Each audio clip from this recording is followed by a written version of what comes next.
Halo teman-teman, hari ini kita akan belajar tentang organisasi dan arsitek komputer yang kedua. Untuk yang part pertamanya ada di link di bawah. Nanti kalian bisa akses, kita lanjut untuk yang part keduanya. Lanjut, top level view komputer, function and interconnection. Komponen yang diperlukan pertama adalah control unit atau CPU dan arithmetic and logic unit, lalu membentuk central processing unit atau CPU. Yang kedua, data dari instruksi harus diberikan ke sistem dan dikeluarkan dari sistem input atau output. Yang ketiga, diperlukan tempat untuk menyimpan sementara kode instruksi dan hasil operasi. Selanjutnya, fungsi komputer. Fungsi komputer adalah menjalankan program yang terdiri dari kumpulan instruksi yang disimpan dalam memori. Sedangkan prosesor itu mengeksekusi instruksi yang ditetapkan dalam program. Siklus instruksi. Ia memiliki dua tahap, yaitu fetch atau prosesor membaca dan execute. Fetch cycle atau proses membaca, program counter berisi address instruksi berikutnya yang akan diambil. Yang kedua, proses mengambil instruksi dari memori pada lokasi yang ditunjuk oleh PC. Yang ketiga, naikkan PC, kecuali ada perintah tertentu. Yang keempat, instruksi dimasukkan ke instruction register atau IR. Yang kelima, prosesor menginterpret dan melakukan tindakan yang diperlukan. Selanjutnya, execute cycle, proses memori, transfer data antara CPU dengan main memory. Yang kedua, proses input-output, transfer data antara CPU dan input-output model. Yang ketiga, data processing, operasi aritmetik dan logical pada data tertentu. Yang keempat, control, itu adalah mengubah urutan operasi. Yang kelima, kombinasi di atas. Proteksi memori, yang pertama menerima dan mengirim data, yang kedua menerima address, yang ketiga menerima sinyal kendali, dan read, write, and timing. Kita lanjut, CPU connection, tugasnya adalah membaca instruksi dan data, menuliskan data setelah diproses, mengirimkan sinyal kendali ke unit-unit lain, dan menerima serta menanggapi interrupt. Kita lanjut, apa itu bus? Bus adalah jalur komunikasi yang menghubungkan beberapa device, biasanya menggunakan cara broadcast dan seringkali dikelompokkan. Biasanya satu bus berisi sejumlah kanal. Contohnya bus data 32 bit itu berisi 32 jalur. Jalur sumber tegangannya juga biasanya tidak diperlihatkan. Jalur pada bus. Yang pertama, jalur pada bus PCI yang harus. Yang pertama itu jalur sistem, clock and reset, address data, interface control, arbitrasi, dan error lines. Dan yang kedua, jalur bus PCI opsional. Yang pertama itu adalah interrupt line, cache support, 64-bit bus extension, GTAG atau boundary scan, dan for testing procedure. Kita lanjut, struktur dan fungsi prosesor. Apa itu prosesor? Prosesor adalah IC yang mengontrol keseluruhan jalannya sistem komputer dan digunakan sebagai pusat atau otak dari komputer. Bagian-bagian organisasi prosesor, ALU, Arithmetic and Logical Unit, untuk melakukan komunikasi atau pengolahan data aktual. CPU, Control Unit, untuk mengontrol pemindahan data dan instruksi ke atau dari CPU dan juga mengontrol operasi ALU. Yang ketiga ada register, yaitu adalah memori internal CPU. Hal-hal apa saja yang dilakukan CPU? Yang pertama adalah fetch instruction, mengambil instruksi. CPU itu membaca instruksi dari memori. Yang kedua, interpret instruction atau menerjemahkan instruksi. CPU menerjemahkan instruksi untuk menentukan aksi yang diperlukan. Yang ketiga adalah fetch data atau mengambil data. Eksekusi instruksi mungkin memerlukan pembacaan data dari memori atau modul input-output. Yang keempat, proses data. Itu adalah mengolah data. Eksekusi instruksi memerlukan operasi aritmatik atau logika. Yang terakhir adalah write data, menulis data. Hasil eksekusi mungkin memerlukan penulisan data ke memori atau modul input-output.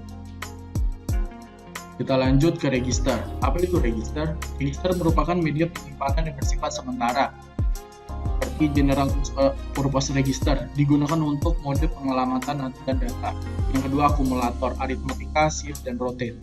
Yang ketiga, base register, rotate, shift, aritmatika. Yang keempat, counter register atau looping. Yang kelima, data register, menyimpan alamat input-output atau device. Yang selanjutnya, data flow in the indirect cycle. N bit yang ada di dalam address bus disimpan ke dalam MBR. Kemudian dari MBR dipindahkan ke dalam NAND. Selanjutnya, unit kontrol membaca alamat yang ada di dalam memori dari operan ke MBR. Kita lanjut. Data flow interrupt cycle. Isi dalam PC harus disimpan agar dapat melanjutkan aktivitas normal setelah interupsi. Setelah itu, isi PC akan ditransfer ke MBR, kemudian tersimpan ke dalam database. Selanjutnya, langsung ditulis di dalam memori yang akan dimuat dalam MAR dari unit kontrol. PC ini menjadi syarat dengan alamat interrupt sehingga masuk ke siklus instruksi berikutnya dengan mengambil instruksi yang sesuai. Pipeline, suatu cara yang digunakan untuk melakukan sejumlah kerja secara bersamaan tetapi dalam tahap yang berbeda dan dialirkan secara kontinu pada unit pemrosesan. Dengan cara ini maka unit proses selalu bekerja. Kelebihan dan kekurangan pipeline. Kelebihannya dia mempunyai waktu siklus prosesor berkurang sehingga meningkatkan tingkat isu dalam kebanyakan kasus.